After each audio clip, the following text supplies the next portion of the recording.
Tá bom. Então, boa noite a todos. É uma alegria estar aqui hoje em parceria com o Jonas. Também é uma alegria ver tantas caras conhecidas e queridas aqui nesse nosso encontro. Jonas e eu preparamos, conversamos um pouquinho a respeito desse encontro e nenhum dos dois gostaria de falar muito. A gente gostaria que tivesse um espaço no final para que as pessoas pudessem se colocar, para que a gente pudesse ter um bate-papo, certo, Jonas? Então eu vou começar me apresentando aos que não me conhecem. Meu nome é Florência, eu sou terapeuta ocupacional de formação. Hoje eu trabalho na escola Waldorf Rudolf Steiner, na coordenação da área do apoio pedagógico da escola e também na faculdade Rudolf Steiner, nos cursos como professora, nos cursos de graduação e de pós-graduação. E já faz alguns anos que na faculdade nós temos um grupo de estudos, que é um grupo de estudos das obras de Rudolf Steiner, numa ordem cronológica. Nós escolhemos os 28 primeiros GAs, os 28 primeiros livros, né, da obra completa do Steiner, e estamos lá pelo número 17 desse percurso. Temos ainda um percurso pela frente, né, mas já faz alguns anos que a gente vem se dedicando a isso. Então, é, minhas duas principais áreas de pesquisa, uma tem a ver com a prática da terapia ocupacional e o uso das atividades artísticas num contexto terapêutico e também no contexto das dificuldades de aprendizagem, e a obra do Steiner é esse outro grande foco de estudo e de pesquisa. Jonas, você quer falar um pouquinho de você? Tá bem, Florência, obrigado aí. Boa noite a todas as pessoas que estão com a gente aqui em sintonia no mundo online. Bom, para quem uma breve autoapresentação, faz um bom tempo já que eu fui professor Waldorf, na cidade de Curitiba, professor de classe, e posteriormente eu fiquei desenvolvendo pesquisas acadêmicas relacionadas à pedagogia Waldorf. Atualmente eu sou professor de filosofia na Universidade Federal do Triângulo Mineiro. Desenvolvo no campo da pesquisa a respeito da fenomenologia. Já diversifiquei, né? Então, dei início lá na fenomenologia de Goethe. Hoje eu trabalho também mais próximo da educação, mais próximo da arte. Então, tenho novos projetos em andamento. Escrevo de vez em quando e publico alguns livros. Né? Traduzo, já traduzi algumas vezes o Steiner, Prokofiev também. Bom, é suficiente, né, Florência? Então, vamos lá. Muito bem, então combinamos que eu vou começar, né, essa nossa fala preparatória do Congresso Brasil do próximo ano, porque eu tenho me ocupado com a biografia do Steiner, mas eu vou começar de um ponto que talvez a princípio não pareça ter muita relação com a nossa temática. Há uns anos atrás, né, eu entrei em contato com um livro de um sociólogo alemão chamado Hartmut Rosa, e esse livro se chama Ressonância. Eu, antes da palestra começar, até dei uma pesquisada para ver se ele já está traduzido para o português, mas ele ainda não está. E nesse livro, o Hartmut Rosa, ele se propôs a fazer uma observação fenomenológica da nossa época e da forma como nós, seres contemporâneos, estabelecemos relações com o mundo, com nós mesmos, com as outras pessoas, com o nosso trabalho. E para fazer essa observação, ele parte dessa ideia, né, fruto justamente dessa observação, que nós, seres humanos, somos seres relacionais. Nós somos seres de relação. E qual seria, né, nesse contexto, o que seria, se nós somos seres humanos de relação, ter uma vida boa? E aí ele, ao longo do desenvolvimento do livro, ele vai mostrando para nós que uma vida boa pressupõe relações significativas com as coisas, que nós nos desenvolvamos, tenhamos momentos de encontro com as experiências que nós temos com as outras pessoas, de aquilo que ele vai chamar de ressonância. E aí ele vai pegar da física, né, esse conceito, e acho que a gente vai lembrar da nossa experiência lá do ensino médio com aquele diapasão, né, que o professor de física normalmente batia e que começa a vibrar. E uma das experiências que a gente via era que se você coloca um diapasão do lado do outro, né, apoiado numa superfície de apoio, eles começam a vibrar juntos. E o Hartmut Rosa fala que essa experiência de ressonância é uma experiência que, para nós seres humanos, ela é fundamental para que a gente experimente um bem-estar, que a gente tenha a possibilidade de desenvolver, de sentir que a nossa vida tem sentido, que nós temos experiências que são significativas. E aí, nesse livro, ele começa a faz um passadão, vamos dizer assim, né? Por aquilo que ele observa na contemporaneidade, que são as formas pelas quais nós estabelecemos uma relação com nós mesmos, pela qual nós estabelecemos relações com o nosso corpo, com o nosso trabalho, com a vida religiosa. O livro eu vou mostrar para vocês, ele é bem gordinho, né?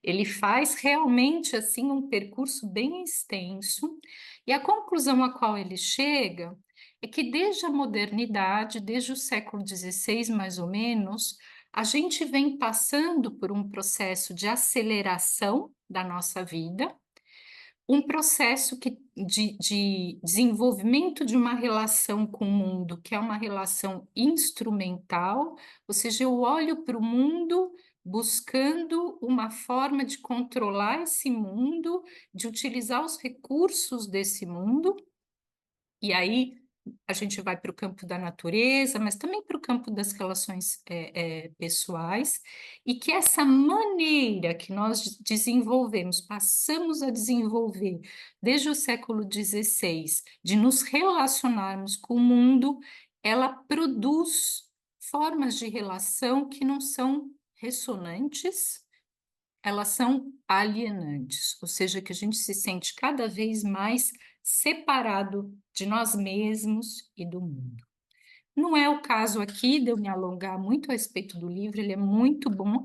Eu recomendo, infelizmente, a gente tem em alemão e inglês ou espanhol, aqueles que falam espanhol, mas ele tem um livro que está publicado, um dos primeiros livros dele em português, que se chama Aceleração, justamente, né? Ele vai fazer essa descrição de como a vida da gente ela vai ficando cada vez mais acelerada e quão menos contato nós temos com nós mesmos e com o mundo, né? E claro, o livro em inglês, eu acho que deve ser Resonance. O autor é Hartmut Rosa. Eu vou pôr aqui no chat para vocês. E aí é bem interessante que ele não demoniza essa realidade, ele está apenas descrevendo, mas claramente isso tem efeito sobre nós. Quando nós que trabalhamos com jovens, né, e como professora da faculdade, jovens recém-saídos do ensino médio, a gente observa os efeitos que esse empobrecimento das relações significativas tem sobre os jovens. A gente tem cada vez um aumento maior dos casos, das dificuldades, né, os casos de saúde mental, mas isso não é uma experiência só do jovem. Essa é uma experiência, eu acredito, de todos nós. Ao mesmo tempo que a gente tem esse empobrecimento da nossa vida, das relações, essa forma de olhar o mundo trouxe para nós grandes avanços tecnológicos que teriam sido impossíveis sem esta forma específica de olhar para o mundo. A questão que o Hartmut Rosa traz para nós é como que a gente consegue de novo, condições de cultivo dessa forma de relação significativa, né? E E aí é interessante que se ele coloca o início da modernidade como ponto de partida, vamos dizer assim, né, desse tipo de concepção do mundo, a gente vai ver que na época que o Steiner nasce, no século XIX, quando ele vai para a faculdade, ali em 1879, né, no último quarto do século XIX, a ciência da época do Steiner já se constituiu de uma forma profundamente marcada por esse desejo de estabelecer uma relação muito objetiva com o mundo, né? Retirando o pesquisador dessa relação máximo possível, né? Ancorada numa visão muito materialista. E essa vivência que o jovem Steiner tem mesmo antes de entrar na faculdade. E aí é muito interessante porque alguns dos autores que eu estudo, que falam sobre a biografia do Steiner, e dois deles, um deles é o Christopher Lindenberg, o outro é o Peter Zell, que tem uma coleção maravilhosa sobre a biografia do Steiner, descrevem esse jovem Steiner de 16 anos, movido por um desejo muito grande de encontrar uma ponte, uma ligação entre as experiências que ele tem, experiências suprasensoriais, né, experiências íntimas que ele tem, sobre as quais ele não pode falar, não tem com quem compartilhar, com a natureza. Como é que isso que eu percebo, que não é materialmente perceptível, se relaciona com o meu mundo, com o mundo natural, com o mundo que eu tenho ao redor? Isso é uma pergunta muito, muito profunda que o Steiner carrega. E aí, o Steiner, o Peter Zellg, ele vai descrever como o Steiner vê na vitrine de uma livraria o livro do filósofo alemão, do Immanuel Kant, A Crítica da Razão Pura, né? Um livro de filosofia robusto. Talvez o Jonas depois possa até falar mais a respeito disso conosco. E ele, a partir desse momento, ele quer juntar o dinheiro do jeito que ele conseguir para poder comprar esse livro, e ele começa a ler um livro difícil. O que que ele espera? Ele espera uma resposta para essa pergunta. E, e à medida que ele vai lendo e estudando, nas horas que ele tem vagas, escondendo páginas desse livro no livro de história dele, para ler na aula de história que era chata, lendo várias vezes as passagens para ter certeza de se ele está entendendo bem, ele chega à conclusão de que a resposta que ele está esperando não está aí, né? Então, o que o Kant fala é que, da maneira como nós estamos configurados, não é possível conhecer as coisas como elas realmente são. O que acontece é que a gente forma imagens, né, a respeito delas, mas elas, como elas são em si, elas são inacessíveis. E é muito interessante para a gente que leu Steiner o quanto, ao longo da vida dele, ele foi permanentemente tendo essa conversa a respeito dos limites do conhecimento. E foi permanentemente questionando esses limites do conhecimento. E a primeira parte, né, da vida dele é onde aparecem as obras filosóficas, são formas através das quais lentamente ele vai desenvolvendo seus próprios pensamentos a respeito disso. Mas o que eu queria compartilhar com vocês é que o Steiner encontrou um caminho que não foi dado por aquilo que existia filosoficamente na época, que ele leu muito, né, ele extensamente, mas por uma desses acontecimentos do destino, e a gente pode dizer que não aleatório, né? Quando ele começa a vida dele universitária, ele vai estudar na Escola Politécnica de Viena, ele tem um encontro que é muito importante com o professor de literatura alemã dele, o Karl Julius Schröer, E o Karl Julius Schroeder apresenta para ele, né, o Goethe. E o Steiner vem de uma família muito humilde, ele tem um impulso em relação à leitura, ao conhecimento, mas esse não é o ambiente que ele recebe em casa, isso é realmente um impulso muito pessoal, muito individual. E o Khalil Schroeder vinha de uma família que tinha um profundo respeito ao Goethe como escritor, como dramaturgo, como poeta, como cientista. E esse respeito permeia, né, o amor que o professor de literatura do Goethe tem, e ele vê no jovem Steiner uma pessoa que poderia fazer, um jovem, que poderia fazer a organização das obras científicas do Goethe, a edição dessas obras científicas, para uma grande edição que estava sendo preparada das obras de literatura alemã. E o Steiner, na época, tem só 21 anos. Ele é muito jovenzinho. E, mas ele é aceito. E ele se lança, então, a essa primeira tarefa da edição do primeiro volume, das obras científicas com muita vontade, e em poucos meses, acho que foram 5 meses, ele consegue finalizar esse primeiro volume. O Schroeder ajuda com as notas, né? O Steiner tinha acesso a muito material e era muito mesmo, diários, notas, enfim, e o Schroeder ajuda ele a dar esse acabamento final. E, e essa é uma obra que é muito bem recebida. E o que ele faz quando ele edita essas obras científicas é que ele vai reconhecer no Goethe, que era absolutamente reconhecido e valorizado como artista, ele vai reconhecer que existe um valor na maneira como o Goethe fez ciência, que é um campo bem menos conhecido e não reconhecido na sua época. Ele era quase, a gente poderia dizer, ele foi indo outsider, né? Paralelo à corrente científica da sua época. E com as notas introdutórias, com os textos introdutórios, o que que o Steiner põe em evidência?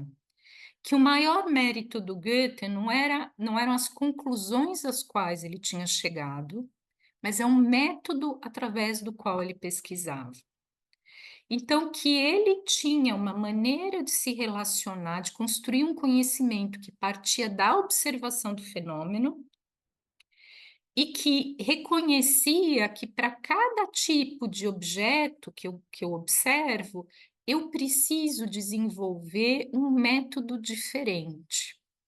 E que é uma coisa eu fazer uma pesquisa de algo que é inorgânico, do que fazer uma pesquisa de algo que é orgânico, e do que fazer, né, o vital, a gente poderia dizer que tem essa característica vegetativa, e uma terceira de algo que é, por exemplo, um animal. Aquilo que aparece para mim tem características diferentes. Eu não posso usar a mesma régua, né, para tentar conhecer ou medir esses fenômenos. E o Steiner também coloca em evidência que, ao contrário do que o que era comumente aceito, o Steiner fazia sim uma ciência consistente, que ele observava os fenômenos com muita precisão, que ele organizava esse material que era colhido com método, com sistema, e que ele não pulava a conclusões, que ele antecipava questões, e aí a gente pode fazer essa leitura hoje, que são pertinentes para a nossa época. Por exemplo, como é que é a relação que a pessoa que conhece tem com aquilo que ela está conhecendo? É possível uma relação totalmente desengajada entre quem pesquisa e aquilo que é pesquisado, né? Então, é muito interessante como ele fala, não, o Goethe desenvolveu uma maneira de observar, o próprio Goethe chamava, né, de empiria delicada, uma forma de observar onde ele criava as condições de que aquele fenômeno se revelasse para ele. e chegava a, né, às conclusões, às relações, às leis através desse processo, né? Para o Steiner, o Goethe foi de fato essa ponte que ele estava buscando, e não é à toa que quando a gente lê as palestras do Steiner, ou lê as obras posteriores, a gente vai ver o Goethe é o autor mais citado, de longe. Ele é o autor mais citado, pelo Steiner, porque, de fato, a gente poderia dizer foi o elo perdido, né? Aquilo que permitiu que Steiner construísse, de fato, essa ponte. E muitas das coisas que saem, né, dessa leitura do Steiner, eles vão aparecer num livro, e daqui a pouco eu vou passar a palavra para o Jonas, né, que está agora, tem o título do Método Cognitivo de Goethe, aonde ele explicita esses pensamentos que já são dele, e ele escreve alguns anos depois da edição da primeira obra, e aí ele dá um passo que o Goethe não deu, que é falar sobre a possibilidade da gente desenvolver um método para o conhecimento daquilo que é fruto da criação humana. A literatura, a história, a geografia, quer dizer, esse passo é o Steiner que dá. E continua desenvolvendo nas obras que vão vir pela frente. Conversando com o Jonas, né, antes da gente preparar esse encontro, eu falei para ele que eu considero que a questão do conhecimento, ela é um fio vermelho que percorre a biografia do Steiner. Ele teve sempre as voltas com essa questão, mas o que a gente observa é que ao longo da vida ele muda a forma de tratar esse conteúdo, né? Então, se no início da vida ele está fazendo uso de uma linguagem filosófica, né? Depois, a partir da entrada na sociedade teosófica, essa questão vai aparecer de uma outra forma, com outra linguagem, mas o fio é esse, e que vai acompanhando o Steiner.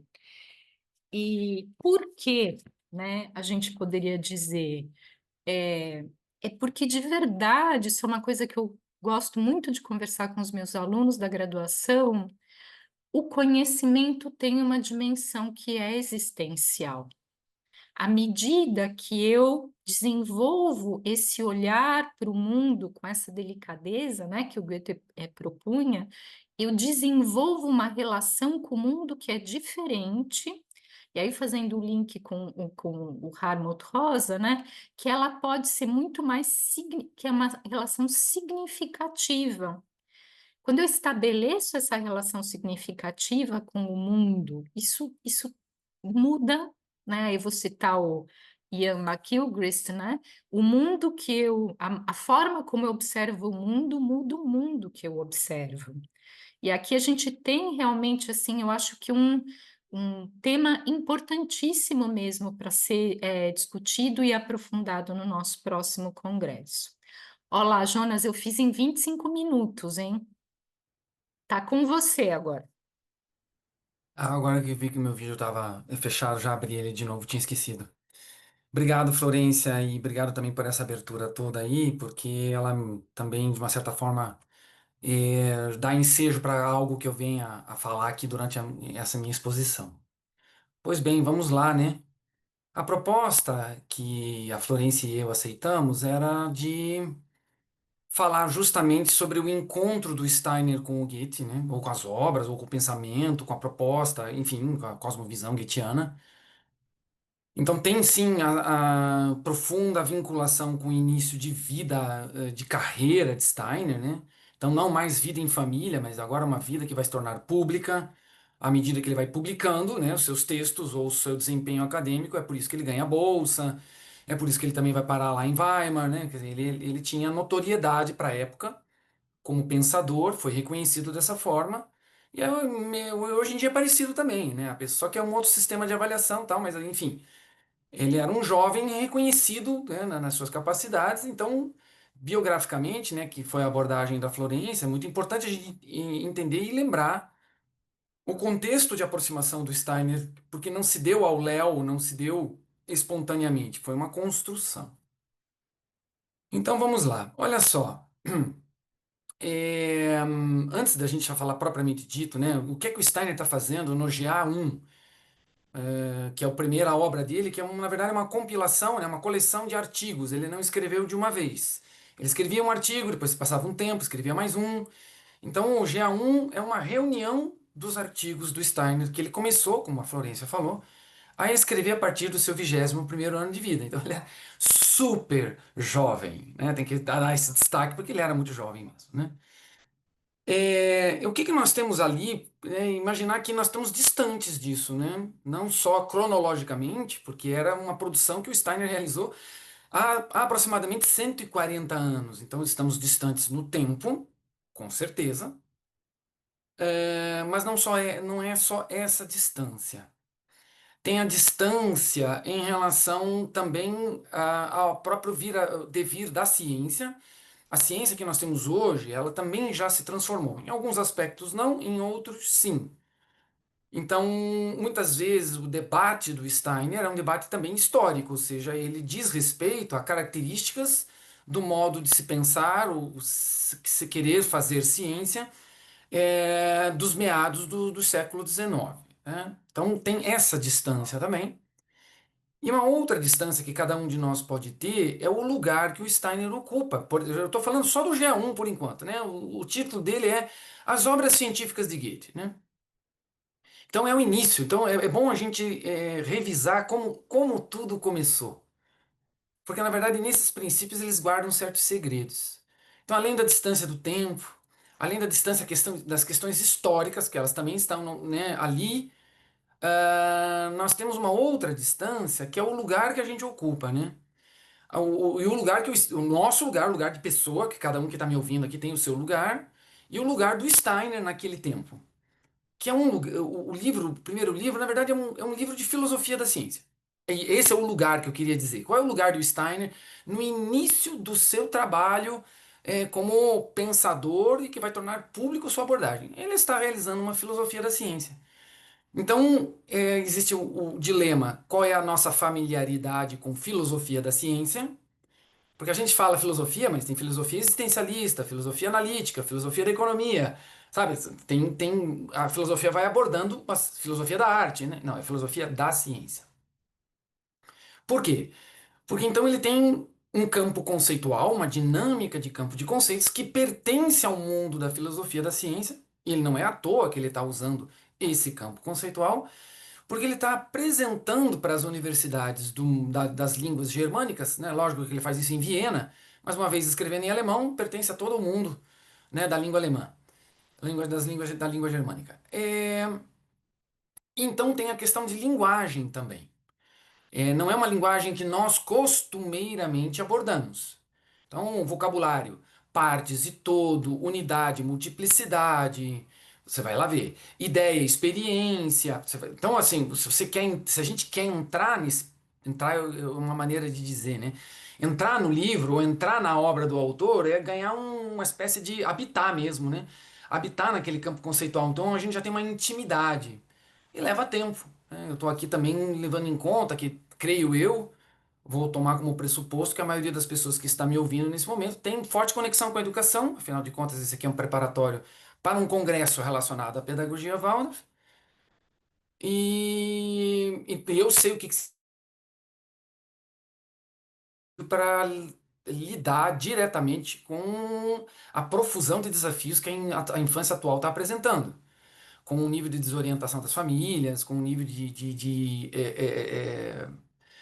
de singularidade de turmas ou crianças, jovens, adolescentes, para a gente lidar com tudo isso. E você está parando sua vida para não lidar diretamente com coisas pedagógicas, que são o seu campo de ação, da qual eu, com muito respeito aqui, vejo assim, o nível altíssimo de desafio do que significa hoje se tornar educador ou educador.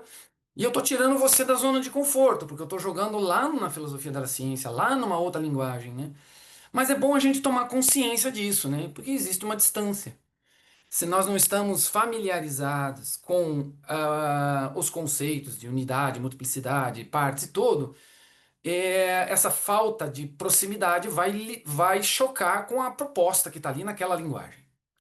Bom, isso não torna também totalmente um empecilho, mas ela é uma questão. Então, para nós falarmos desse encontro do Steiner com o Goethe, eu vou usar a palavra tradução. Mas não da questão de traduzir do inglês para o português, do árabe para o português, ou do alemão para o português, de uma língua para outra, mas traduzir de um tempo para o outro. Né? Nós não estamos mais no último quarto do século XIX e não estamos mais nas configurações históricas da ciência daquele tempo, estamos em outro momento. Então a palavra traduzir, ela também pode significar, né, do to translate, né, do transladar, eu carrego para o outro lado, né. O que nos separa do Steiner era um rio né, caudaloso do tempo histórico. Então ele está numa outra margem, übersetzen, eu tenho que colocar do outro lado, né, que é o nosso, trazer para o nosso lado, eu tenho que transladar para o nosso tempo, né. Então existe esse sentido de tradução, é um sentido amplo, tá? É, então, é necessário, de uma certa maneira, que a gente traduza o que está ali. E o que que tem ali, então? É um esforço de tradução. Eu reconheço o problema de toda a tradução, mesmo essa que eu estou falando que é cultural e histórica, né? Porque é através do rio do tempo. Tradução, tradutor e traditore, né? Que tem o risco de quem está traduzindo já não traz de outro jeito. Então, é o tradutor traidor. Então, tem todos esses problemas. Mas assim como na tradução entre duas línguas, se alguém fala muito bem árabe, mas fala mal português, a gente corre um enorme risco de ter uma péssima tradução. E vice-versa é a mesma coisa. Conhece pouco árabe, mas fala muito bem português. Então, na verdade, você tem que conhecer as duas margens. A melhor tradução é a pessoa que sabe habitar nos dois lados, tanto das duas línguas quanto desses dois tempos. E a diferença, e eu gostei que a Florência abordou a questão relacional. Porque, em essência, se alguém quiser traduzir qual é a grande diferencial da proposta do Goethe para fazermos ciência, para né, produzirmos conhecimento, na verdade é aprender. Se alguém quiser assim, olha, fala, ela fala assim, fala, a pessoa fala. Você podia dizer numa frase? Uma frase, na verdade, a Florência já falou. Né? O Goethe está tentando nos ensinar a entrar em relação com a natureza. É meio paradoxal também falar desse jeito, né? Porque se a gente fala assim, né, às vezes eu dou aula para pessoas que mal ouviram falar de Goethe. Aí, olha, as duas principais obras são a Metamorfose das Plantas, a Teoria das Cores, o Doutrina das Cores e tal.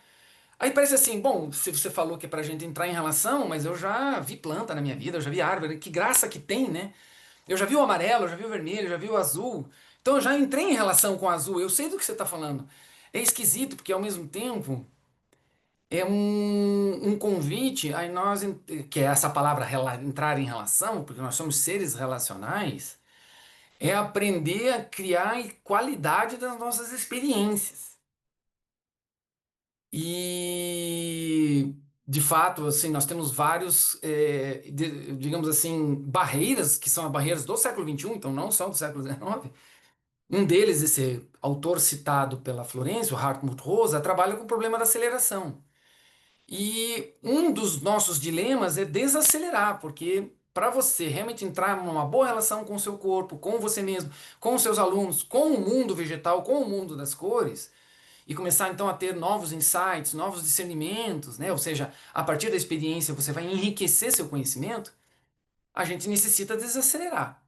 De fato, tudo muda, a qualidade muda da nossa experiência. Mas vamos lá, vamos continuar falando desse GA1, que são as obras científicas de Goethe, né? É, tudo bem, é uma verdade quando a gente diz que a gente precisa aprender a observar os fenômenos. É claro, era assim que Goethe trabalhava. Porém, assim, se for tomada essa frase nua e crua, ela também, ela não, ela, o positivismo também observa os fenômenos, o materialismo dialético também observa os fenômenos. Então, assim, outras formas de se fazer ciência também partem da observação. Tem essa questão aqui, né? Mas então tem um segredo, né? Aí que tá, nós temos que falar desse segredo, porque se fosse tudo igual, não teria diferença. Aí não adiantava nem a gente estar aqui, porque, mas não é tudo igual. Qual é a diferença? A diferença é o seguinte: se eu digo para vocês, eu sou o professor, vocês sabem o que eu sou. Porque eu disse para vocês que eu sou professor. Por exemplo, sou professor de filosofia. Mas como eu sou professor, aí você precisava ser discente lá na Federal do Triângulo Mineiro, porque você ia ter aula de filosofia comigo. Você está tendo uma experiência de um palestrante aqui agora, né? Mas eu não estou dando uma disciplina para você com conteúdo programático, início, meio e fim, etc, etc, etc. Então, quando a gente diz o que Goethe fazia, a gente diz pouco. O segredo é como. Esse segredo do como, ele não está totalmente explícito nesse GA1, porque a preocupação do Steiner é lá na filosofia da ciência. E aí eu vou tentar ajudar vocês por que que isso é difícil. Imagine o seguinte: é, alguém que não tem conhecimentos de química vai ter uma aula muito teórica de química pela primeira vez. Então, sei lá, imagina um pré-adolescente e um adolescente. Aí alguém chega no quadro e escreve assim, NaCl. Aí vai explicar né, que é o cloro e o sódio que formam o cloreto de sódio. Tá, é uma teoria, abstrato, tal, etc. Existe uma questão aqui, né? É o sal de cozinha. E se a gente só lida com a nomenclatura abstrata, né, que é necessária, né? O símbolo químico é necessário para o conhecimento dos químicos. Porque eles aceleraram o seu processo e ampliaram o seu processo de abstração e entendimento do mundo. Então eles não precisam lá lidar com o cloreto de sódio da cozinha. Eles simbolizam isso. De uma certa maneira, é o que o Steiner está fazendo também no GA1 já. Então ele não vai revisar com um mero comentarista o livro A Metamorfose das Plantas. Então ele não vai lá didaticamente pegar, ó, vamos pegar a doutrina das cores do Goethe, olha aqui, ó, pessoal, capítulo 1, capítulo 2, capítulo 3. Ele não está dando aula para nós. O que que ele está fazendo? Ah, se existe o sal, existe então a fórmula, cloreto de sódio, NaCl. Então a linguagem NaCl é uma linguagem dos químicos, né? A gente para cozinhar não fala ela. Então, a prática, né, existe a exploração teórica, ou a linguagem do mundo científico-químico, da química. Então, na filosofia da ciência, o que, que o Steiner está fazendo? Ele está expondo no quadro, entre aspas aqui, né, estou criando uma imagem, né, ele está expondo no quadro, é como se ele estivesse dando aula para, o Goethe lidava com o sal, então eu vou mostrar para vocês aqui, ó, isso aqui é NaCl. E na filosofia da ciência é o que o Steiner está fazendo. Então é assim, por quê? Porque o Goethe não fez isso, ou fez muito pouco. Nós temos aquela tradução, os escritos científicos de Goethe, é um livrinho bem pequenininho, alguém talvez saiba o Ensaios título. científicos. Obrigadíssimo, Florência, obrigado. Ensaios científicos de Goethe, um livrinho pequenininho. Tá ali, são as tentativas do Goethe, que ali o Goethe se aproximou da filosofia da ciência, sim, mas é muito pouco, tá? Então, aonde que o Steiner está tentando mostrar para o mundo científico o valor do Goethe? Olha, é o seguinte: nós somos pessoas que colecionamos experiência. Por exemplo, experiência do mundo natural.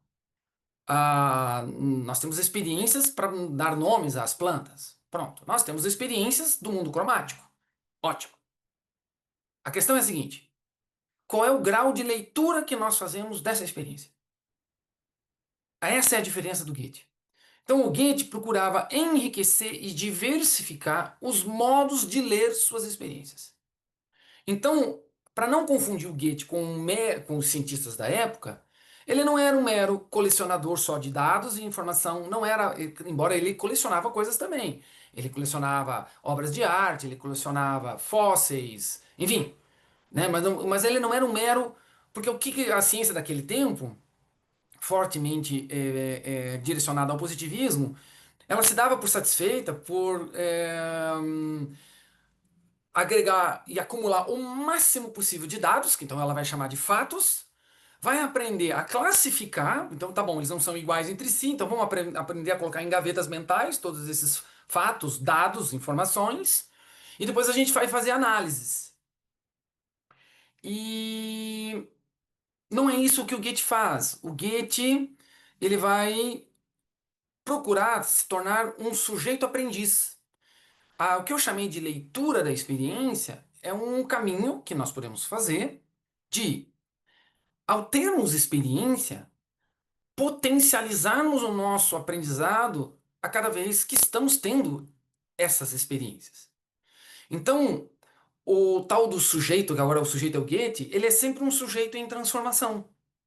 Por quê? Porque cada experiência que eu tenho da natureza, ela está me convidando, ela não me obriga, né? E ela não me garante o aprendizado, né? Olha, é muito interessante assim, né? Porque na verdade é assim aprender a entrar em diálogo com a natureza.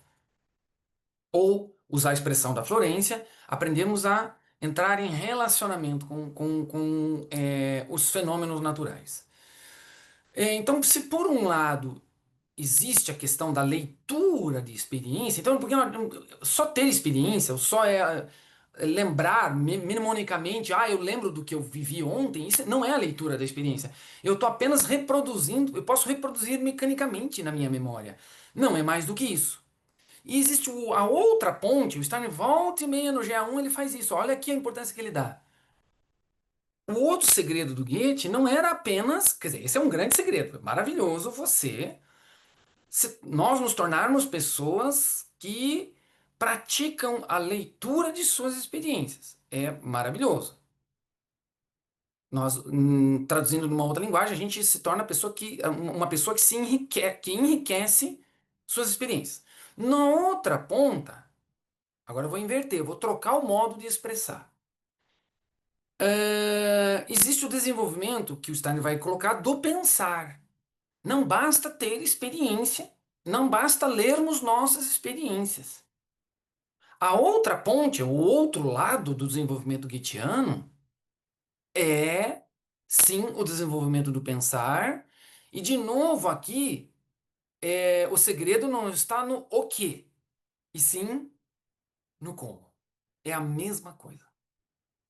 E assim como quando a gente lê livros, por exemplo, nós entramos em contato com um pensar que não é o nosso.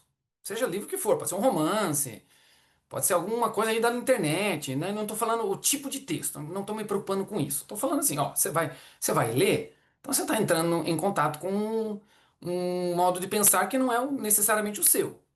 Outra pessoa escreveu. Bom, creio eu que todo mundo aqui já passou pela seguinte fenômeno. A gente lê, está lendo lá num processo de leitura, passa 2, 3 páginas, fala, ai meu Deus do céu, o que que eu li nas últimas 2 ou 3 páginas? Ou tem aquele livro, o capítulo, o artigo, seja lá o que que você está pensando aí, que nos absorve, né? Nós nos tornamos absortos e isso fala assim, nossa, o tempo desaparece e você esteve se permeando daqueles pensamentos, daquele desencadeamento, seja de um romance, seja lógico, seja poético, enfim. E aquilo te tomou. E você esteve assim, em presença ali o tempo todo. Quer dizer, não só você não lembra do que leu, mas aquilo te coloca em movimento. Pô, cria uma polaridade aqui, né? Cria uma polaridade. Uma é vazia, uma é uma experiência de uma espécie de um vazio, assim. Você fala, li, e não tem ideia do que li. Sabe? Eu sei lá quanto tempo passou, quantas linhas eu bati o olho e fiquei com um vazio. A outra descrição que eu fiz é o contrário dessa. A gente também pode estar diante de uma experiência de leitura, era isso que eu ia falar. Então agora não é mais a leitura da experiência, eu estou interessado em qual é a sua experiência de leitura. Eu troquei. Por quê?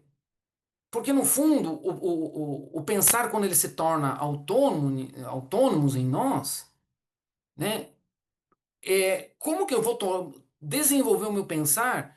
Vou só supor, tá? Se eu sou um sujeito de pouquíssima leitura.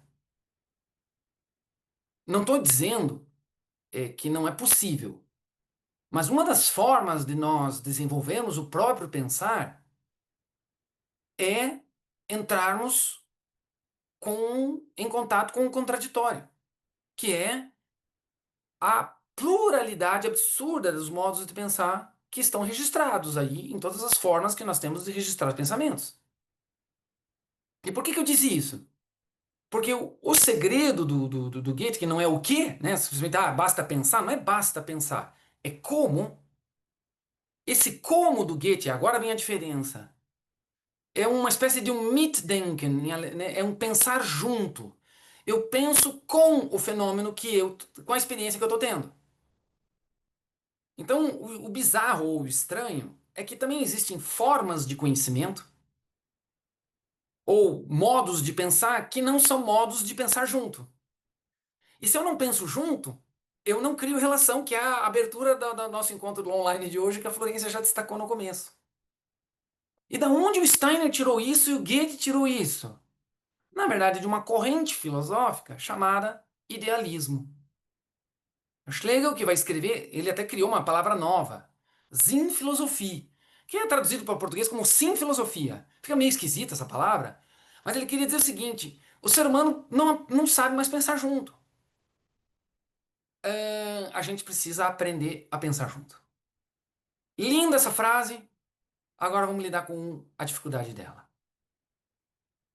Bom, talvez algumas pessoas tiveram sorte, porque foram no passado alunas ou alunos Waldorf, então tiveram um outro tipo de experiência escolar, uma outra socialização escolar, uma outra forma de entrar em contato com conhecimento científico, etc. Tá? Mas a maioria das pessoas, eu não fui aluno Waldorf, então eu tive que aprender como muita gente aprende ciência. Ou aprende a desenvolver o pensamento crítico, ou, e etc, etc, etc, etc. E a forma mais comum que acontece na educação, ele não é um pensar junto. Não é isso que nós estamos tentando aqui chamar de pensar junto com a experiência ou pensar junto com o fenômeno. Porque para pensar junto, ele não é esse. Qual é o problema atual do conhecimento? Ou da forma com a qual ele vem sendo transmitido? Aí eu me conecto com a educação, seja onde for, né? É que ou ele está levando a gente para esse solipsismo, eu fico falando sozinho, eu aqui comigo mesmo na minha cachola, e muitas vezes, pelo menos nas minhas experiências de estar no papel de quem vai lecionar, ó, tá aqui a ciência de Goethe, vamos aprender a pensar junto, vamos aprender a fazer leitura da experiência, fazer experiência da leitura, é, leva tempo. Porque o que que leva tempo? Ou nós estamos abertos, com abertura para nos transformarmos e abandonarmos velhos hábitos, que foram impregnados através de um sistema competitivo via vestibular, editais de seleção, editais de concursos, etc. Então, esse modo de ser avaliado, esse modo de você conquistar uma vaga no mundo do trabalho, esse modo de selecionar pessoas que têm. Hoje tem gente que não fala mais QI, tá falando agora altas habilidades, então toda hora entra uma moda nova aí que os pessoal troca de palavra, etc. Na verdade, assim, ok, é conhecimento? É conhecimento. Mas não, ele não é o relacional. Ele não é o relacional. Ele não é esse aprender a pensar junto. Porque o pensar junto do Goethe, ele não é imediatista. Então, ele não é aqui, tsac, tsac, não é um estalarzinho de dedo que amanhã eu já sei tudo. Quem disse que eu já me abri o suficiente para poder pensar, para em tanto ler a minha experiência quanto para ter experiências das minhas leituras?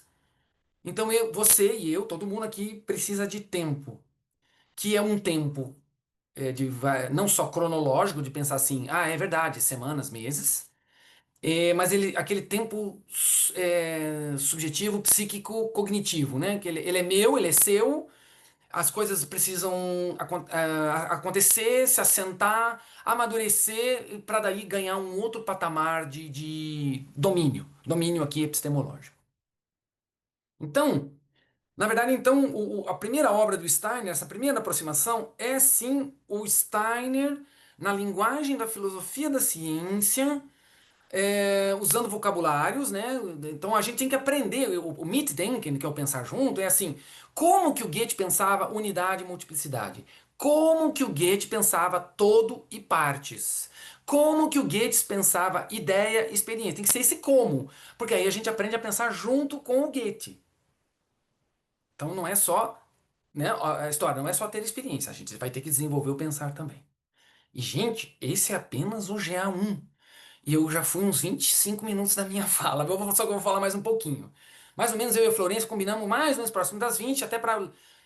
Às vezes eu vejo um negócio do chat subindo aqui, mas eu não leio, pessoal, de imediato, para não perder o fio condutor do meu raciocínio, tá? Não é que eu estou negligenciando a participação. Já vi que teve coisa que levantou por aqui, mas é para não perder a linha de raciocínio.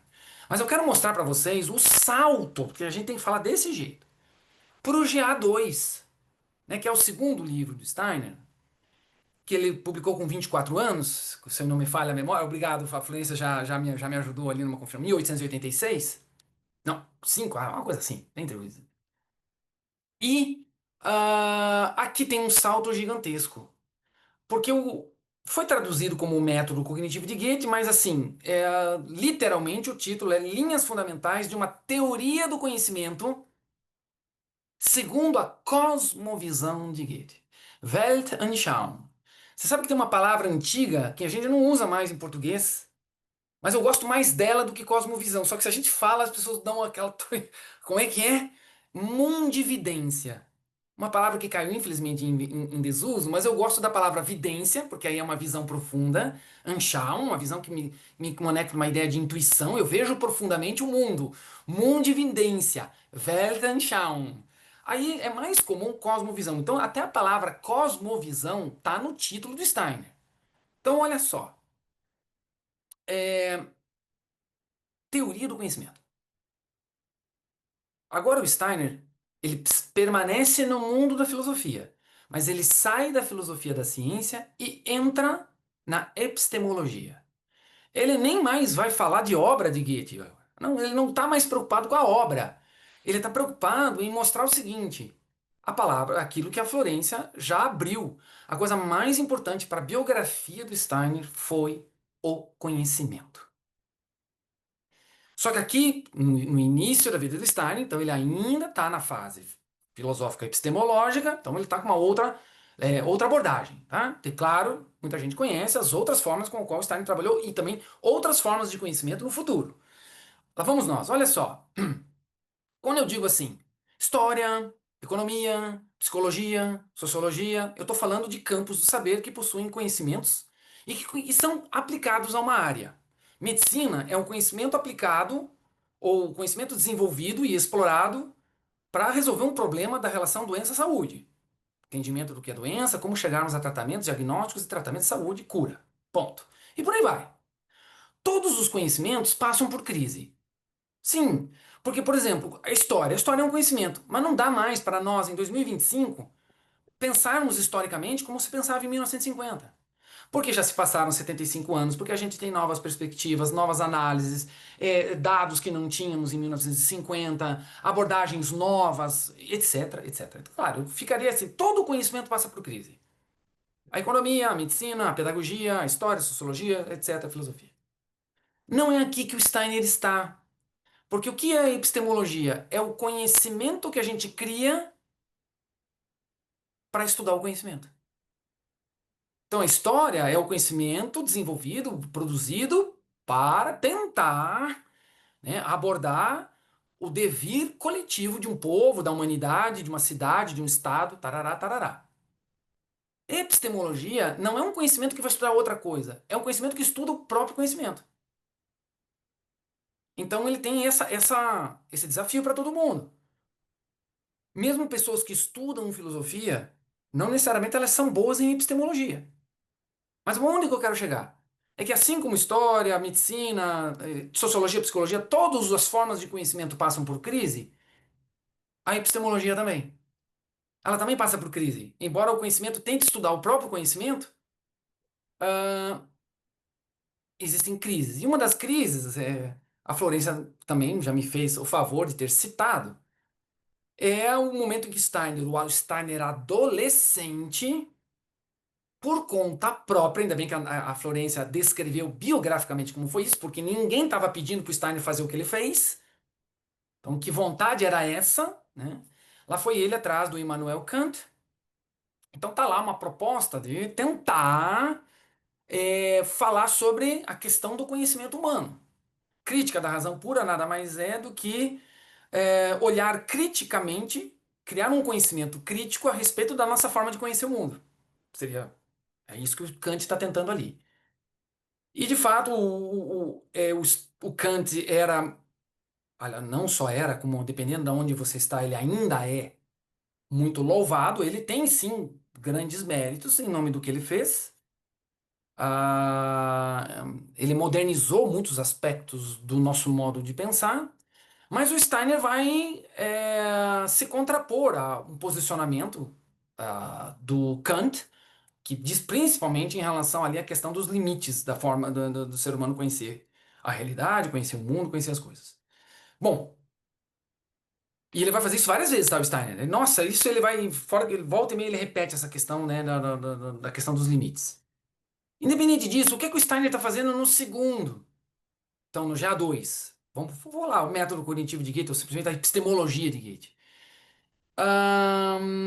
Agora ele vai entrar na forma com a qual é, ele vai apresentar a cosmovisão goetheana numa linguagem epistemológica, tentando mostrar o seguinte: quando nós falamos de mundo, realidade, ou se você quiser, você usa outra palavra aí para falar das coisas com as quais a gente vivencia, e esse é um dos méritos de Goethe, é ter percebido o seguinte: se o fenômeno que está diante de mim é inorgânico, eu vou usar as mesmas expressões do Steiner, tá? Ou seja, um mundo que não vive, um mundo que não tem vida própria, um fenômeno que não tem vida própria, eu deveria estabelecer um determinado tipo de método.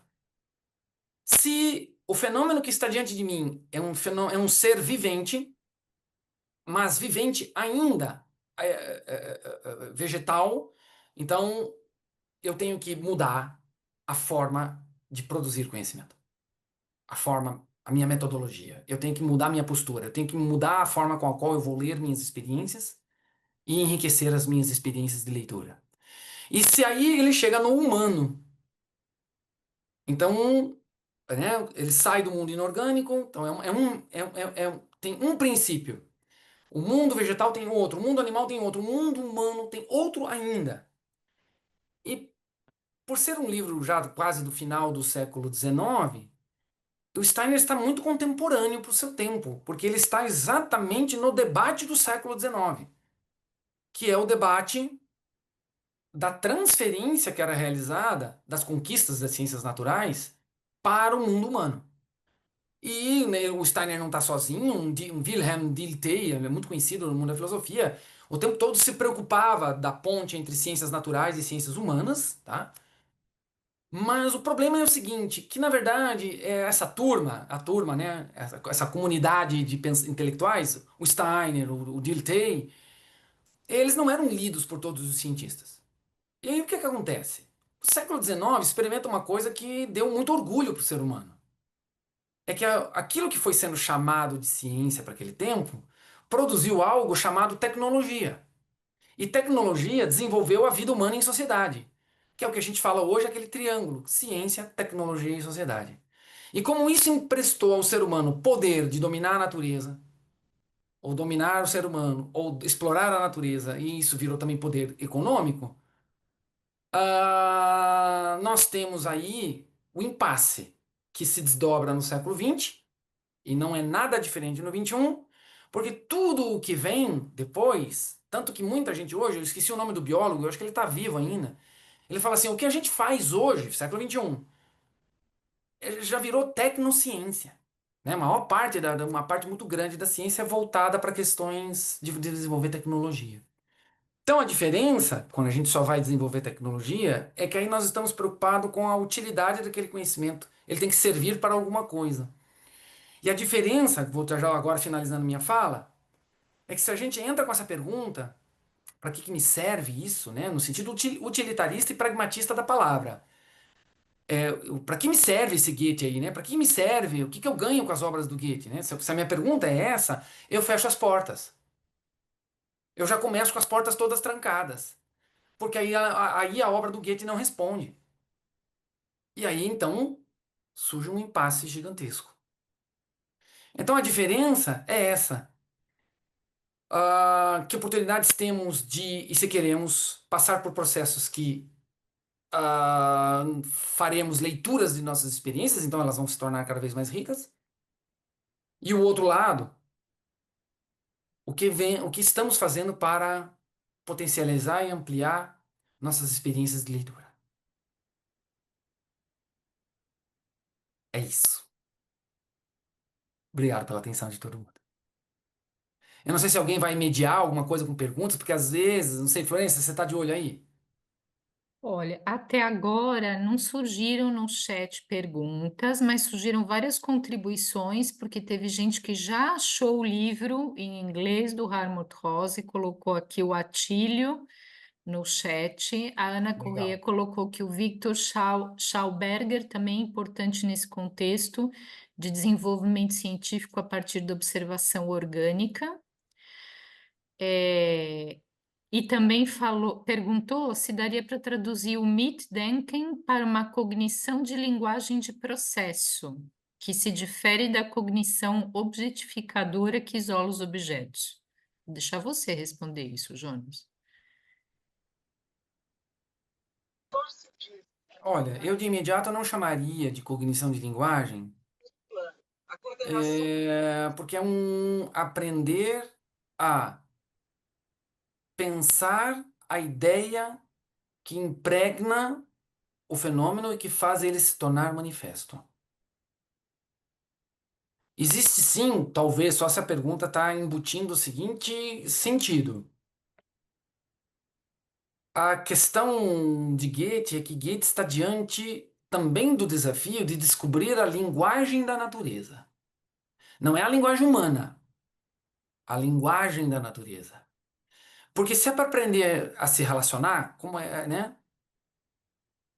Aprender a se relacionar, e eu não conheço a linguagem da natureza,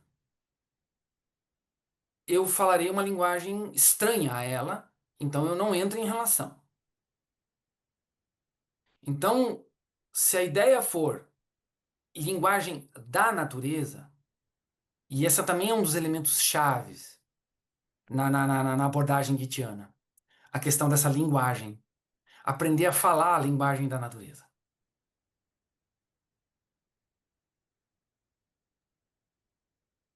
Bom, nós temos, Jonas e eu combinamos até as 8h30, né, Jonas? Isso. Temos meia hora de conversa, então talvez a gente possa combinar que as pessoas levantam a mãozinha ali no chat e a gente vai dando a palavra. Pode ser assim? Ó, o Alexandre pode começar, depois a Carla, depois o Yuri, ó, já temos até fila. É, Alexandre, você gostaria de começar? me ouvem bem? Sim, Muito Alexandre, pedir obrigado. para você se apresentar assim, de que escola Uhum. você é, se você é de alguma Sim, escola, tá? Para todos sim. fazerem isso, que seria bem bacana. Obrigada. Ótimo, muito obrigado. Eu primeiro agradecer à Florência e ao Jonas pela fala. Foi muito importante, me esclareceu muitas dúvidas e me deixou com caminhos a seguir. Eu me chamo Alexandre, eu sou recentemente moro aqui na cidade de Pelotas e o meu filho foi matriculado numa escola de jardim e infância aqui chamada Guaimirim. E desde o início do ano eu estou tendo contato com a pedagogia Waldorf e a antroposofia. E eu sou também um estudante de filosofia, estou fazendo um doutoramento vinculado à Universidade Federal de Santa Maria e eu estudo fenomenologia. Então, para mim, é uma grande surpresa encontrar na obra do Goethe uma fenomenologia. Desde então, eu tenho perseguido o, o Jonas pelas redes aí, pelo YouTube e alguns artigos dele, tentando entender melhor como que se dá, né, essa observância, como que essa fenomenologia é vista de uma maneira, como eu estou entendendo, do futuro para o passado, né? E é nesse sentido que eu fico pensando assim, e que eu queria que, se ele pudesse, Jonas, fazer algum paralelo com a tradição mesmo fenomenológica do Russell e Heidegger e Merleau-Ponty, como ele fala do como, né? Quando ele fala desse pensar junto, se isso tem alguma relação ou uma semelhança com a atitude natural, ou a epoquê, aquela atitude de suspensão dessa atitude para poder acessar aspectos da experiência. Claro que o que eu já pude investigar com relação ao Git é que ele tá dentro de um outro contexto de natureza, né? E isso também vai no sentido de uma outra pergunta. Eu recentemente, em fase de estágio docente, eu tive que ministrar aula sobre uma tal de filosofia da vida. E foi muito interessante porque essa filosofia da vida, ela foi desenvolvida no contexto, esse Leibniz Philosophy foi desenvolvido no contexto de uma Alemanha entre 1870 e 1935 ali, que é justamente a época em que o Steiner estava desenvolvendo os seus escritos. E então eu vi muitas proximidades. Um desses expoentes é o Dilthey, como ele citou aqui na apresentação dele, né? E que tem esse conceito de vida que, enquanto uma instância inabarcável pela racionalidade, e daí surge uma filosofia do irracional aí. Então, eu queria fazer essas perguntas, assim, se pudesse fazer um paralelo com essa fenomenologia da tradição fenomenológica, como ela se constitui ali no século XX, com Russell e dali em diante, se é possível fazer alguns paralelos, porque para mim me ajudaria muito a guiar os passos dentro dessa fenomenologia do Goethe. E se é possível a gente fazer uma classificação, digamos assim, do Steiner como um filósofo da vida, porque esses filósofos da vida, eles também, eles buscam no romantismo alemão, né, algumas fontes, especialmente no Goethe, naquele movimento do Sturm und Drang, né, e eles também têm essa Weltanschauung, né, essa visão de mundo, né. Então, se pudesse fazer algum comentário sobre isso, eu agradeceria muito. Florência também, se for possível fazer alguma contribuição. Desde já, eu agradeço muito a oportunidade de partilhar esse conhecimento, de ouvir essa fala de vocês e muito obrigado. Alexandre, eu vou só fazer uma micro contribuição, dizendo que o Steiner assistiu às aulas que o Franz Brentano eh, dava na Universidade de Viena, e o Franz Brentano foi professor do Edmund Husserl. Então, a gente tem pelo menos, né, esse ponto de encontro, né, entre os dois. Vou pedir para o Jonas tentar, não, já não vai dar para responder, acho que toda essa pergunta, por causa do nosso tempo, nós temos 4 pessoas com as mãos levantadas, mas acho que sinteticamente dá para o Jonas dar algumas pistas, certo, Jonas? Estamos sintonizados, Florência. Eu também estou preocupado com as outras pessoas com a pergunta, mas de qualquer maneira, não vou deixar o Alexandre no ar, não. Seguinte, Alexandre, não sei se você percebeu, eu nem falei a palavra, tá? Eu nem falei a palavra. Fenomenologia, eu não falei ela. Eu dei a minha meia hora, eu nem sequer citei essa palavra. Então nós temos que pensar o seguinte: esse vocabulário que você citou, a epoquê, questão da atitude fenomenológica, atitude natural, eu não usei também. Porque eu pressuposto o seguinte, esse é um público, seria para um público que já estuda fenomenologia, então, ok. E senão eu ficaria muito num vocabulário especializado aqui. Então eu quis tornar a minha fala o máximo acessível possível. O estudo que se faz para poder associar, olha, tá aqui o caminho que o Goethe fez uma espécie de uma proto-fenomenologia, é a gente mergulhar na obra do Goethe. Então você vai, por exemplo, na minha tese de pós-doutorado realizada na Unicamp, eu tenho isso.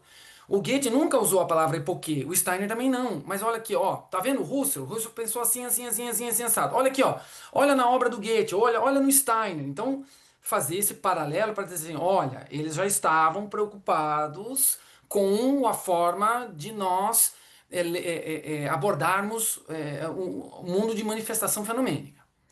E aí sim, para fazer o paralelo que você me pediu, que é entrar lá na forma com a qual o Husserl abre o século XX. Claro, ele é o fundador da escola moderna fenomenológica, e para poder fazer o paralelo, tá? Então demandaria um tempo enorme. Respondendo à outra metade da sua pergunta, se você pensa romantismo, idealismo, a época do Steiner e a ideia de vida, o Steiner usa muito essa palavra vida. Talvez a única diferença é que tudo que é vida para o Steiner também é um fenômeno cósmico. Então o Steiner nunca pensou apartado do cosmos. Tá? E eu já não sei se todo pensador entra nesse grau que é o grau do Steiner. O Steiner é sempre cosmos junto e é bem mais desafiante pensar a ideia de que a nossa vida é uma expressão cósmica. E o que o Steiner quer dizer com isso?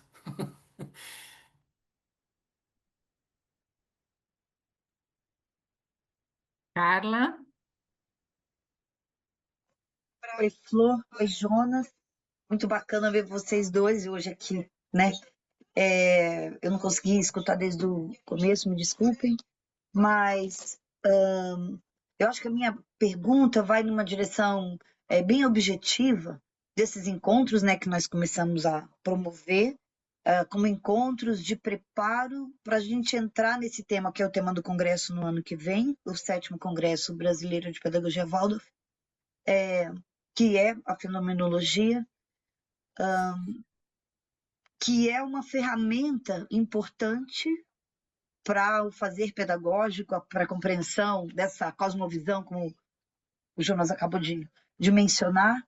E dentro do que vocês trouxeram, nesse fio de compreensão de como que o Steiner desenvolveu a sua visão com essa base também, onde que vocês enxergam? O Jonas já foi professor de classe, inclusive, Florência atua como apoio pedagógico, mas também atua com as crianças, trabalhando como professora em matérias.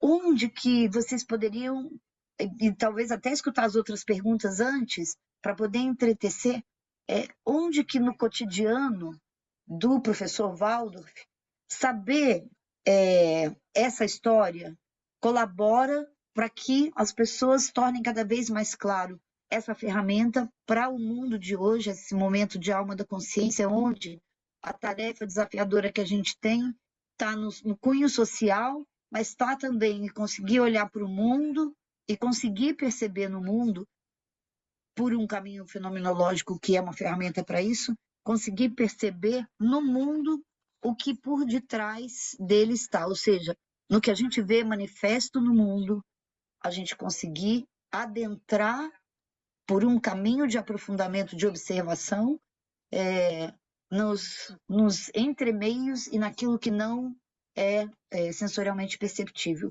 Eu sei que vocês entenderam a minha pergunta, eu não sei se eu deixei ela clara para todos, mas muito obrigada.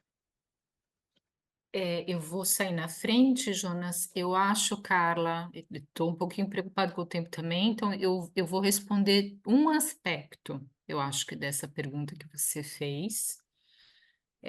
Eu entendo que o Jonas trouxe esse convite, eu acho que é o convite a gente se exercitar a tentar pensar junto com o fenômeno. Eu entendo que o Steiner pensa uma pedagogia que está ancorada nisso, mas eu entendo que esse impulso do Steiner, ele não está tão evidente para nós como professores. E eu entendo que o próximo congresso, ele nos dá a oportunidade de tornar isso mais evidente e também nos dá a oportunidade de desconstruir talvez algumas ideias de que existe um método muito rígido por trás da prática pedagógica. Porque o que, na verdade, ele está nos propondo, ele está nos convidando a fazer uma leitura de contexto, da realidade dos alunos, né? Mas que não é, como o Jonas trouxe, uma leitura que a gente pode fazer automaticamente, né? Que tem uma resposta pronta, mas que é um processo que vai se construindo, a criança não se revela de uma única forma, nem de uma única vez, a gente vai nesse caminho, né, descobrindo novas facetas dela, de nós como professores, do conteúdo. Então, é um trabalho, eu acho que de uma enorme complexidade e, ao mesmo tempo, de uma riqueza muito grande também. Então, eu entendo que a gente tem uma grande oportunidade, uma grande conversa que a gente vai poder estabelecer no próximo ano a respeito disso. Jonas, quer completar? Olha, eu também tenho preocupação também para deixar as outras pessoas participando com pergunta. Eu vou responder da forma que o Steiner respondeu isso, lá no GA2, que foi a abordagem nossa aqui da nossa proposta. Quando eu disse assim, que ele vem lá no GA2, que é a teoria do conhecimento de acordo com a cosmovisão de Goethe, qual é a diferença do patamar do fenômeno inorgânico para o patamar humano? Porque depois, para cima do humano não tem mais nada, tá? Então, mas forma-se uma polaridade aqui. Inorgânico, coisas que não vivem, e o ápice de formar né, de metodologia para o conhecimento do humano. Qual é a diferença aqui? É que quando não é vivo, então das coisas que não precisam, que não têm vida, o método é sempre o mesmo. E qual é o desafio do humano? Ele é sempre único e novo. Então, traduzindo isso para o campo pedagógico. Imagina o seguinte, ontem eu dei aula para criança e foi ótimo. Tá? Vamos supor, e todo mundo aí avaliou como ótimo. Parabéns, professor, professora, parabéns, ontem. Hoje não é ontem, amanhã não será hoje. Então, qual é a questão do humano? Todo fenômeno humano é irrepetível. Então, claro, agora saindo do mundo filosófico, o que é que significa, então, isso na hora que a gente vai educar? É que a professora não é a mesma se ela está em transformação, o professor também não é o mesmo. A turma não é a mesma, as crianças não são as mesmas. Esse mundo em constante inconstância é isso, está sempre em vir a ser. A diferença é se nós sabemos nos colocar nesse processo com consciência e dando o direcionamento necessário para que a criança encontre o seu próprio caminho de desenvolvimento, de aprendizado, de descobertas. E aí eu volto na frase da Florência. Não tem resposta pronta. Não funciona no método rígido. O método rígido funciona lá para as pedras, pessoal. Combina com as pedras. Isso, com as pedras combina. No humano não combina. Quer ver o seguinte? Se você um dia escreveu uma poesia, pelo menos um dia na sua vida, e gostou dela, tenta repetir isso hoje. Pronto, tá aqui. Se você gostou de pintar um quadro um dia na sua vida, fez uma aquarela que você amou, tenta reproduzir isso aí hoje para você ver. Esse é o mistério humano. E esse mistério acontece em sala de aula. E no encontro com cada criança. Muito bom. Yuri? Obrigado, Jonas, Florência, um prazer ver tanta gente aqui. Eu queria trazer um pouco de pimenta aqui para essa nossa reflexão, assim, de pensar como que a gente, a partir dessa perspectiva da fenomenologia, acho que vocês trouxeram bem, mas assim, de uma forma muito objetiva, também por conta do tempo, como que a gente olharia dentro desse processo as questões da sintomatologia histórica, na medida em que ele traz um novo elemento para se perceber as questões históricas e sociais e políticas também, quer dizer, porque não se trata somente dessa relação de vinculação com o fenômeno e tal, com a criança, acho que tem tudo isso, mas de que maneira que isso também está posto num outro lado, que é o papel desse professor na contemporaneidade, no tempo presente, e de que maneira que a sintomatologia ela nos ajuda a refletir sobre isso, né? Levando em consideração que a sintomatologia histórica se torna um tema de maturidade do Steiner, né? E fazendo um contraponto com relação à fenomenologia, né? Quer dizer, então, de que maneira que a gente pode olhar para esses elementos como continuidades, né? Olá, Yuri. Você tem razão. É só mais lá na frente, né, que o Steiner vai. Inclusive, ele mudou a palavra, a palavra de fato, sintomatologia, ele usou. Eu gosto de olhar para o seguinte ponto da proposta sintomatológica do Steiner, que é a seguinte: nós somos indivíduos, e como indivíduos temos biografias, e se damos aula para outros indivíduos em plena fase de desenvolvimento, que é a infância, pré-adolescência, adolescência e juventude. Só que a gente não tem só biografia. A nossa biografia está inserida num tempo social histórico, que não é um tempo qualquer. Você dizer assim, minha biografia na Oceania em 1920 não é igual que Brasil 2025, né? E Brasil é pouco, né? Porque se a pessoa mora em Tocantins é uma história, se ela mora no Rio de Janeiro é outra. Então, o convite do Steiner é para uma leitura dos sintomas do tempo, aprender a ler quais são os sintomas do tempo. Então, para nós que somos professoras e professores, a minha atuação pedagógica ela não é meramente dentro de sala de aula. O convite ou proposta sintomatológica é assim: quem eu sou como ser social, inserido na minha biografia, no contexto social histórico atual, com as demandas desse tempo, né?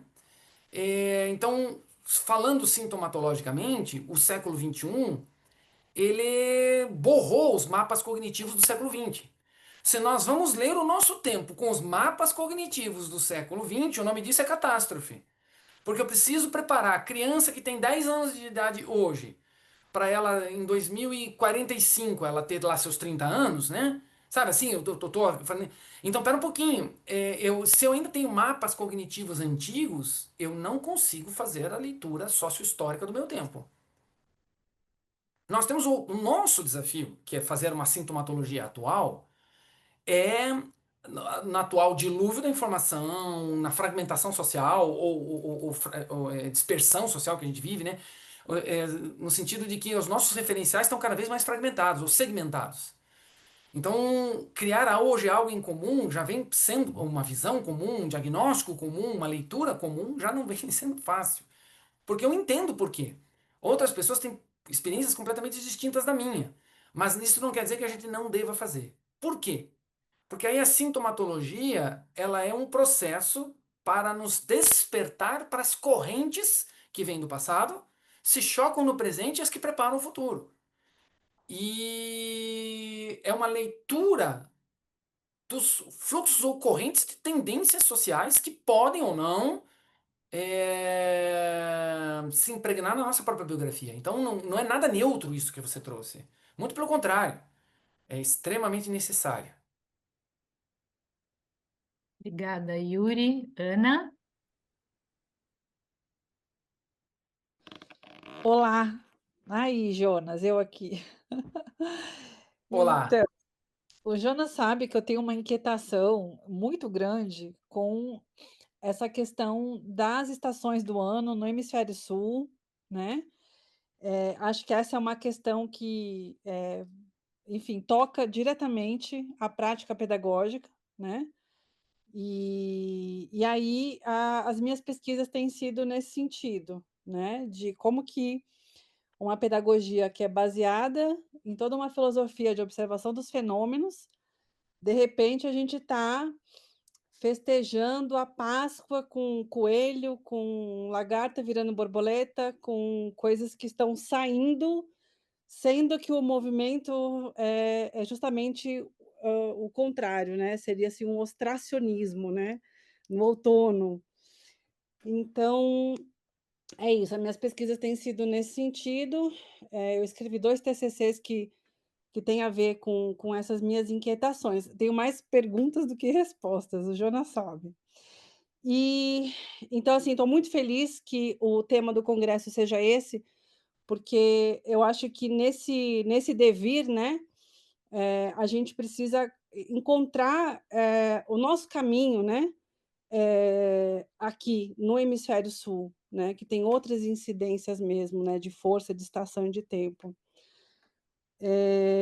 E aí, a pergunta que eu tenho em relação ao Mitdenken, que essa é uma tradução dificílima mesmo, Jonas, e eu encontrei o Marshall Rosenberg, que é o precursor da comunicação não violenta, que ele estuda diversas culturas, e ele fala que tem algumas culturas que têm uma cognição de processo e tem outras culturas que têm uma cognição estática. Ele fala que é um lugar anterior a mesmo às palavras, que é por isso que a gente olha para uma árvore e chama de árvore, enquanto tem outras culturas que olham para uma árvore e não chama árvore, chama a água que vai vir dali, né? É uma forma de chamar aquele objeto que é uma linguagem de processo, não é um objeto, né? A gente, ainda mais no meio acadêmico, define o objeto, né? Os meus orientadores ficam loucos, porque eles ficam, define o objeto, recorta o objeto, e eu, né? Dentro dessa coisa mais de processo, né? Então, eu achei interessante quando o Rosenberg fala desse, não é só questão de linguagem, mas é de uma cognição que enxerga esse processo de uma forma não só vivencial, mas também autoconsciente, né? É inserida, mas é autoconsciente. Então, só para explicar que é por aí que eu estou tentando traduzir esse Mitdenken como uma linguagem que seja mais adequada, né, ao estudo da fenomenologia. E aí também queria perguntar para o Jonas se ele conhece o trabalho do Vitor, que esse cara ele fez uma coisa muito interessante no estudo das águas, né? E ele era um engenheiro florestal, enfim, tem um documentário sueco que fala que eles, o Steiner e esse Vitor tiveram discussões assim profundas e acaloradas, mas não tem fontes oficiais assim dos encontros deles assim. E esse Vitor, ele faz um percurso que ajuda muito a gente a fazer esse processo de observação, porque como ele era um engenheiro florestal, ele cortava madeira e mandava essas madeiras para a água, ele não tem uma linguagem, assim, acadêmica, filosófica, ele tem uma forma muito pé no chão, muito vivencial, e a ponte que ele faz do conhecimento dele é com esse desenvolvimento do pensamento científico orgânico. Então ele fala muito que a natureza funciona muito pelos princípios de implosão, enquanto as tecnologias mecanicistas trabalham pelo princípio da explosão. Então, eu queria perguntar se você conhece ele e se você tem alguma coisa sobre esse Vitor, que eu estou bem atrás, assim, das obras dele. Oi, Ana. Olha, eu não conheço esse Vitor, tá? É você quem tá me apresentando. Então, não tenho como fazer comentários. Achei interessante o que você falou, mas desconheço, nunca li e não ouvi falar. Então, é a primeira vez que eu tô ouvindo falar. Obrigado por ter trazido e compartilhado. Muito bom. Temos 3 minutos, Atílio. Eu acho que a gente vai conseguir. A gente vai, talvez, avance uns 2, 3 minutinhos. Quer falar? Oi, boa noite, obrigado. Uma pergunta mais para o Jonas. O meu TCC está em torno da questão da observação das crianças e como tá e buscar nessa ferramenta da observação das crianças, onde estão as raízes exatamente nessa fenomenologia do Goethe. Então, se pudesse comentar um pouquinho sobre essa ligação, essa ferramenta que a gente utiliza tanto, né, no dia a dia da prática com essa forma de enriquecer a experiência, seria bem bacana. Olha, Tília, a gente tem que levar em conta o seguinte. Quando a gente fala de Goethe, Goethe era alguém que pesquisou a natureza e quando ele resolveu escrever algo, ele permaneceu vinculado às ciências naturais. Quando ele foi falar dos seres humanos, ele fez arte, ou romance, ou poesia, etc, etc, etc, tá? Quando você menciona desse jeito, que é uma necessidade de nós que damos aula, que aí já vai para a observação de crianças, é assim, o que existe, Atílio, eu vou chamar de uma espécie de patrimônio cultural Waldorf, tá? Que ele é transmitido através de professoras ou professores experientes, dando aula em seminários, porque eu acho que a maior parte não é escrita, ela é uma cultura na sua maior parte oral. Então é uma oralidade que vem acontecendo através das gerações, através das suas formas de aprender a lecionar com aquilo que as crianças têm a nos ensinar. E o que eu aprendi nesse campo, que é o campo da tua pergunta, que as pessoas se enriquecem à medida que elas vão aprimorando, mergulhando em suas próprias experiências docentes. Algumas sabem transmitir isso muito bem em seminários, tá? Ou seja, tem pessoas competentes que vão olhar para o seu passado, levaram 2 turmas, 2, 3 turmas, sei lá o quê, e elas hoje atuam como tutorias, e então entram nas nossas salas de aula, nos ajudam a ver, né? Por exemplo, eu tive sorte como professor. Então tinha a minha tutora vinha lá de Florianópolis, na época que eu trabalhava em Curitiba, e ela entrava na minha sala de aula, eu acho que ela já estava, se duvidar, naquela época na terceira turma dela. Então, assim, é um aprender a observar junto. Então, eu aprendi junto com as próprias professoras. E depois, claro, a gente realiza as próprias. Mas então, se antecipando, não existe também uma única maneira, sabe? Como se fosse assim uma receita que a gente recebe. É um processo muito vivo. A Beatriz Camolinga me passou dessa maneira, é uma maneira muito rica. É assim, é muito vivo. Amanhã eu vou ver outras coisas, outros aspectos, vou fazer outros exercícios. A outra vantagem que eu tive, que eu estou falando muito mais da experiência vivida do que livro, tá? Porque é aquilo que eu estou tentando te dizer. Não tem tanto livro a respeito disso.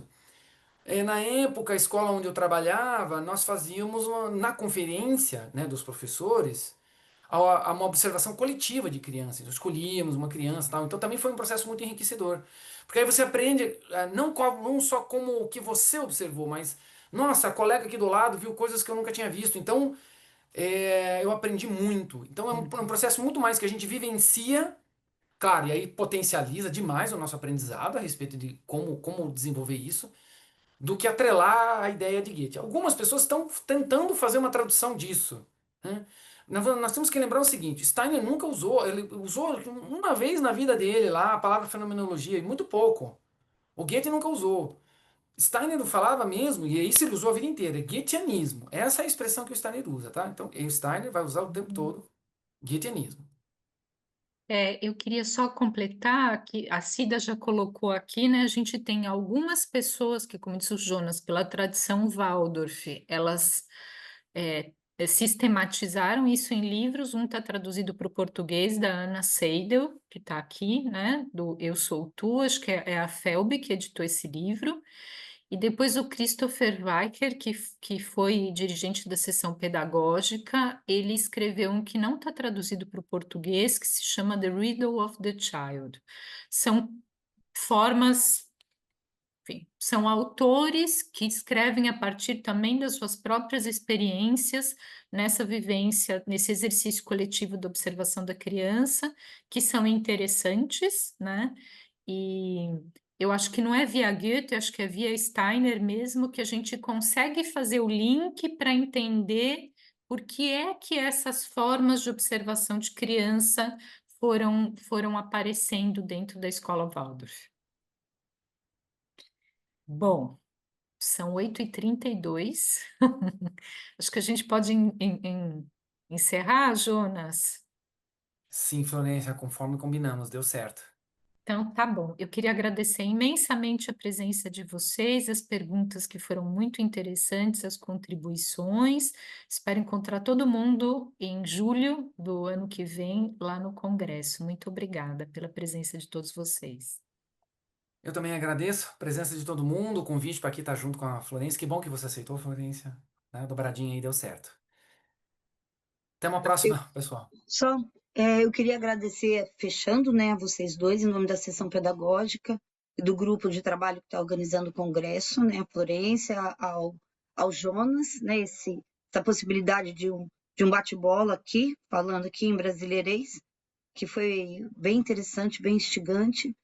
Em setembro, em outubro, a gente se encontra nos próximos encontros de estudos, que vão tratar também de uma visão da fenomenologia, agora com base em algumas das obras do Steiner, muito provavelmente de algumas obras mais do final da vida do Steiner, chamadas Máximas Antroposóficas. O Marco Antônio Clímaco vai estar à frente, junto com mais uma pessoa convidada, e a gente divulga e espera seguir contando com vocês para estarem juntos conosco, nos aprofundando, nos preparando, convidando mais gente nessa caminhada que está sendo muito bacana, viu, gente? Muito obrigada a todos. Obrigada, Jonas. Obrigada, Flor.